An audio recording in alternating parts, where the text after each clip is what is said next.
ایک गांव में एक लड़का रहता था जिसका नाम आदिल था।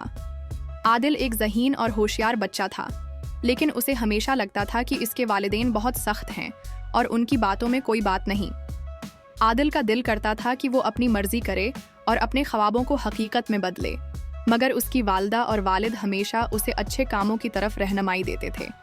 आदिल के वालिद उस्ताद अली गांव के मशहूर उस्ताद थे और वो हमेशा आदिल को अच्छी तालीम देने की कोशिश करते थे। आदिल की वालिदा बेगम थमीना भी एक बहुत ही समझदार खातून थीं, जो हमेशा आदिल को नेक काम करने और सच बोलने की नसीहत देती रहते। एक दिन आदिल को गांव के दूसरे बच्चों के साथ खेलने का दिल आया, लेकिन उसका इम्तिहान करीब था।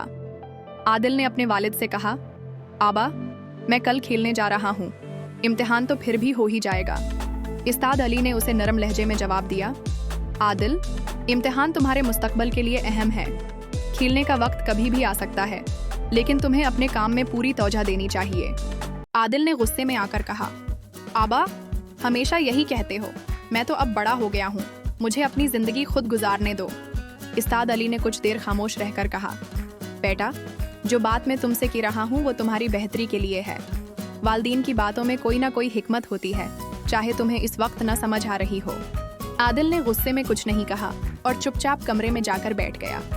अगले दिन वो इम्तिहान के लिए बैठा तो उसके दिमाग में अपने वालिद की बातें घूम रही थीं।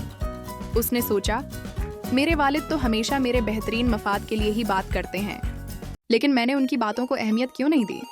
इम्तिहान के बाद आदिल गांव में अपने दोस्तों के साथ खेलने गया। खेलते खेलते उसे एक बच्चा मिला जिसका नाम फहद था। फहद उसके साथ खेल रहा था, लेकिन वो बहुत परेशान दिखाई दे रहा था। आदिल ने पूछा, फहद, तुम परेशान क्यों हो? फहद ने कहा, मेरे इम्तिहान में बहुत ख़राब नंबर आए हैं और अब मुझे बहुत डर लग रहा है कि घर वाले मुझे क्या कहेंगे। आदिल ने उसे तसल्ली दी और कहा, फहद, तुम्हें मेरी बात माननी चाहिए। मेरी वालिदा और वालिद हमेशा मुझे कहते हैं कि जो भी काम करो उसमें मेहनत और ईमानदारी रखो। अगर तुम मेहनत करके सच बोलते हो तो तुम्हारी कामयाबी में कोई शक नहीं होगा।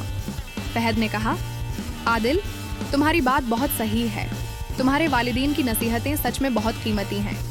आदिल ने सोचा कि वो भी अपने वालिदैन की बातों को ज़्यादा अहमियत देगा और उनकी नसीहतों पर अमल करेगा।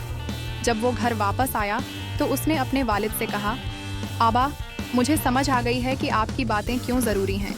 आपका शुक्रगुजार हूँ कि आपने मुझे कभी भी अपनी राह से हटने नहीं दिया।